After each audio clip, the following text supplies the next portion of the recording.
नमस्कार मित्रांनो, मी तुमचा लाडका अवधूत गौरी अवधूत त्या तुमच्या लाडक्या चॅनलवरती पुन्हा एकदा स्वागत करतोय।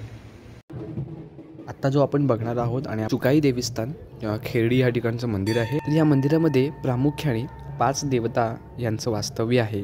तर मुख्य देवता आहे ती आहे श्री देवी आई सुखाई, नंतर आहे श्री देवी आई ज्ञानाई, नंतर आहे ती श्री देवी आई नवशिरी। प्रामुख्याने ह्या 3 देवींबरोबर अजून 2 देवी आई पांढरी आणि श्री देवी आई कालकी। आता आपण बघतो आहे तो आहे होम। साधारणतः होम म्हटलं म्हणजे होळी। प्रामुख्यांच्या भाषेमध्ये आपण त्याला होळी असं म्हणतो। आणि हा होम देवस्थानाच्या म्हणजे प्रत्येक ग्रामदेवता आणि कुलदेवता यांच्या मंदिरासमोर प्रामुख्याने केला जातो। या होमाला पालखी 5 प्रदक्षिणा करते। काही गावांमध्ये होम लागायच्या आधी 5 प्रदक्षिणा होतात, तर काही होम लागताना किंवा लागल्यानंतर 5 प्रदक्षिणा करतात।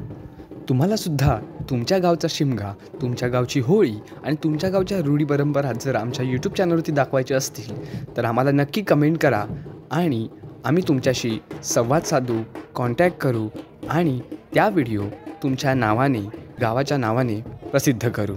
कोकणातील अजून एक अभूतपूर्व आणि डोळ्यामध्ये सामावून घेणारं जे दृश्य असतं ते म्हणजे आपल्या या भगवंताला, या देवाला आपल्या खांद्यावरती खेळवणं, त्याची पालखी आपल्या खांद्यावरती खेळवणं। आणि हा अभूतपूर्व सोहळा फक्त तुम्हाला बघायला मिळतो तो म्हणजे कोकणामध्ये, आणि तोही या शिमग्यांच्या दिवसामध्ये।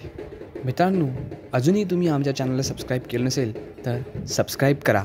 त्यामुळे तुम्हाला आपल्या कोकणामधील तसेच आपल्या भारतीय संस्कृतीतील वेगवेगळ्या परंपरा, मंदिर आणि असेच काही उत्सव आणि सण आमच्या व्हिडिओमार्फत, आमच्या व्लॉगमार्फत बघायला मिळतील।